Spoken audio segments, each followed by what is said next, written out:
The Game of Life and How to Play It by Florence Scovel Shinn. Chapter 8, Intuition or Guidance. In all thy ways acknowledge him, and he shall direct thy paths. There is nothing too great of accomplishment for the man who knows the power of his word, and who follows his intuitive leads. By the word he starts in action unseen forces, and can rebuild his body or remold his affairs. It is, therefore, of the utmost importance to choose the right words, and the student carefully selects the affirmation he wishes to catapult into the invisible. He knows that God is his supply, and that there is a supply for every demand, and that his spoken word releases this supply. Ask, and ye shall receive. Man must make the first move. Draw nigh to God, and he will draw nigh to you. I have often been asked just how to make a demonstration. I reply, speak the word, and then do not do anything until you get a definite lead. Demand the lead, saying, Infinite Spirit, reveal to me the way. Let me know if there's anything for me to do. The answer will come through intuition, or hunch, a chance remark from someone, or a passage in a book, etc., etc. The answers are sometimes quite startling in their exactness. For example, a woman desired a large sum of money. She spoke the words, Infinite Spirit, open the way for my immediate supply. Let all that is mine by divine right now reach me in great avalanches of abundance. Then she added, give me a definite lead. Let me know if there is anything for me to do. The thought came quickly. Give a certain friend, who had helped her spiritually, $100.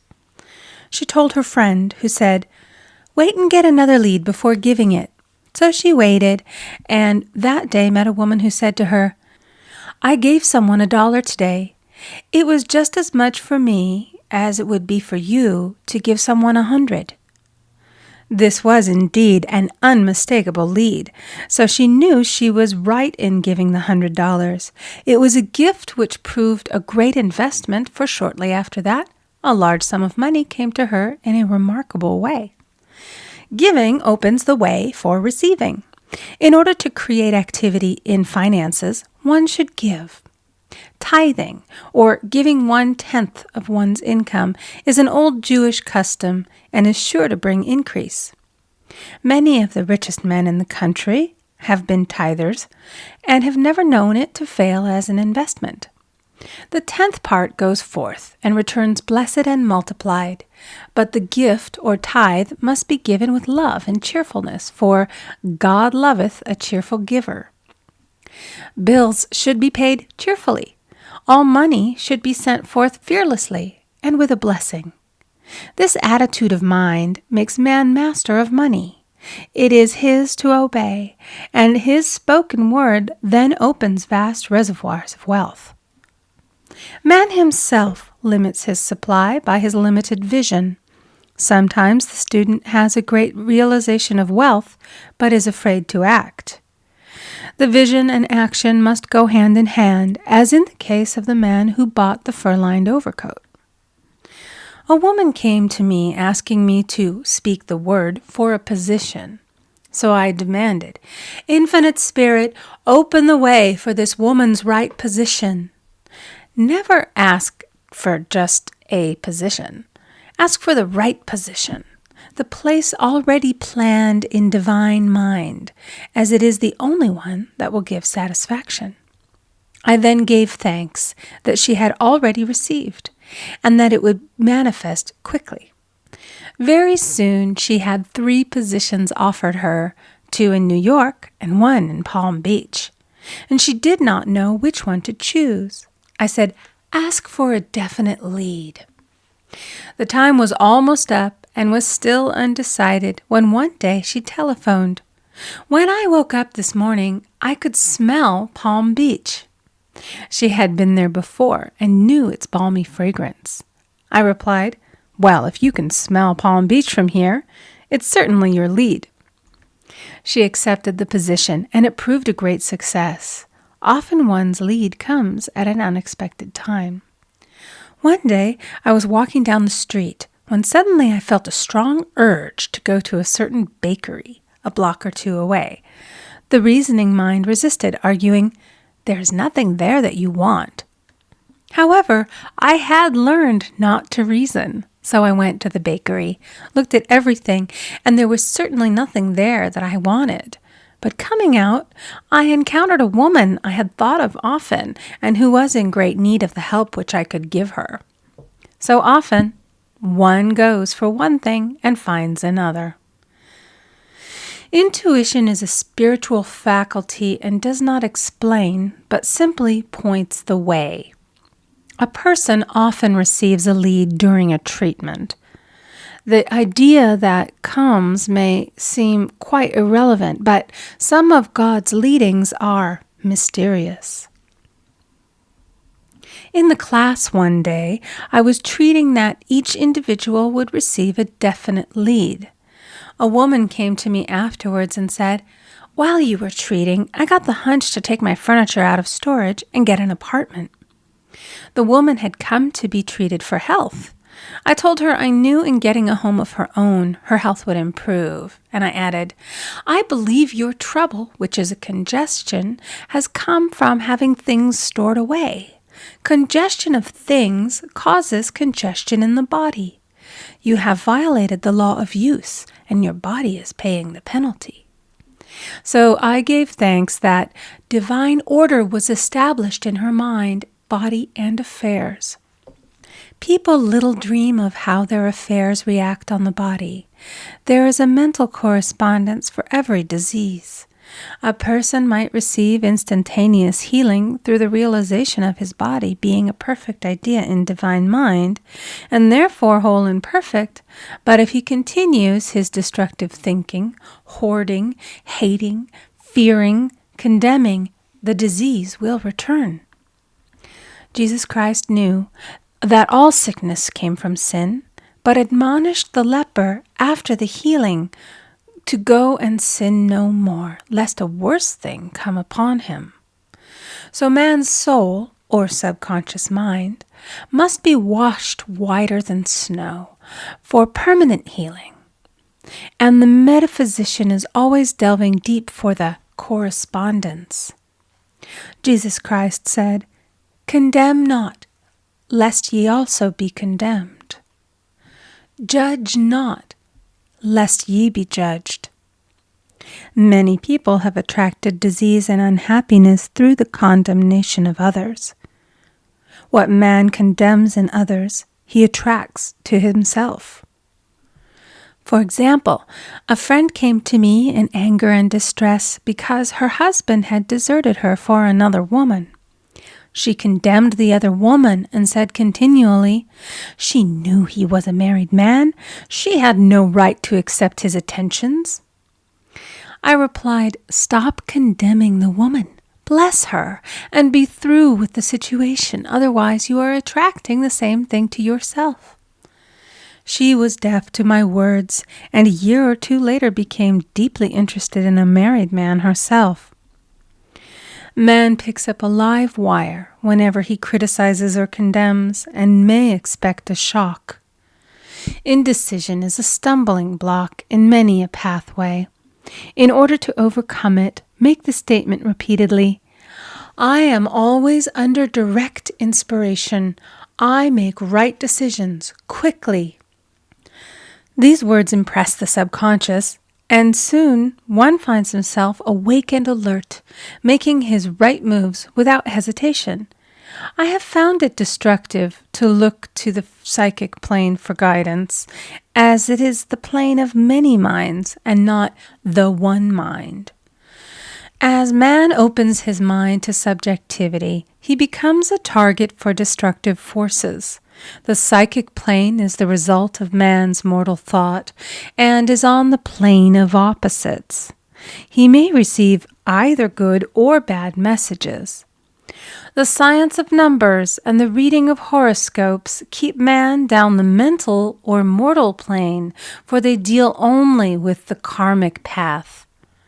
I know of a man who should have been dead years ago according to his horoscope, but he is alive and a leader of one of the biggest movements in this country for the uplift of humanity.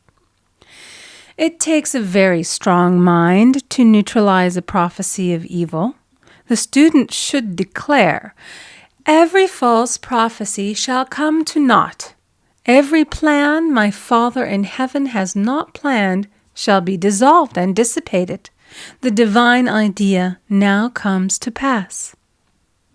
However, if any good message has ever been given one, of coming happiness or wealth, harbor and expect it, and it will manifest sooner or later through the law of expectancy. Man's will should be used to back the universal will. I will that the will of God be done. It is God's will to give every man every righteous desire of his heart, and man's will should be used to hold the perfect vision without wavering. The prodigal son said, "I will arise and go to my father." It is indeed often an effort of the will to leave the husks and swine of mortal thinking. It is so much easier for the average person to have fear than faith. So faith is an effort of the will. As man becomes spiritually awakened, he recognizes that any external inharmony is the correspondence of mental inharmony. If he stumbles or falls, he may know he is stumbling or falling in consciousness. One day, a student was walking along the street, condemning someone in her thoughts. She was saying mentally, "That woman is the most disagreeable woman on earth," when suddenly 3 Boy Scouts rushed around the corner and almost knocked her over. She did not condemn the Boy Scouts, but immediately called on the law of forgiveness and saluted the divinity in the woman. Wisdom's ways are ways of pleasantness, and all her paths are peace. When one has made his demands upon the universal, he must be ready for surprises. Everything may seem to be going wrong, when in reality it is going right. For example, a woman was told that there was no loss in divine mind. Therefore, she could not lose anything which belonged to her. Anything lost would be returned, or she would receive its equivalent. Several years previously, she had lost $2,000. She had loaned the money to a relative during her lifetime, but the relative had died, leaving no mention of it in her will. The woman was resentful and angry, and as she had no written statement of the transaction, she never received the money, so she determined to deny the loss and collect the $2,000 from the Bank of the Universal. She had to begin by forgiving the woman, as resentment and unforgiveness closed the door of this wonderful bank. She made this statement, "I deny loss. There is no loss in divine mind. Therefore, I cannot lose the $2,000 which belong to me by divine right. As one door shuts, another opens." She was living in an apartment house which was for sale, and in the lease was a clause stating that if the house was sold, the tenants would be required to move out within 90 days. Suddenly, the landlord broke the leases and raised the rent. Again, injustice was on her pathway, but this time she was undisturbed. She blessed the landlord and said, "As the rent has been raised, it means that I'll be that much richer, for God is my supply." The new leases were made out for the advanced rent, but by some divine mistake, the 90-day clause had been forgotten. Soon after, the landlord had an opportunity to sell the house. On account of the mistake in the new leases, the tenants held possession for another year. The agent offered each tenant $200 if he would vacate. Several families moved. 3 remained, including the woman. A month or 2 passed, and the agent again appeared. This time he said to the woman, "Will you break your lease for the sum of $1,500? It flashed upon her, "Here comes the $2,000. She remembered having said to friends in the house, We will all act together if anything more is said about leaving. So her lead was to consult her friends. These friends said, "Well, if they have offered you 1,500, they will certainly give 2,000. So she received a check for $2,000 for giving up the apartment.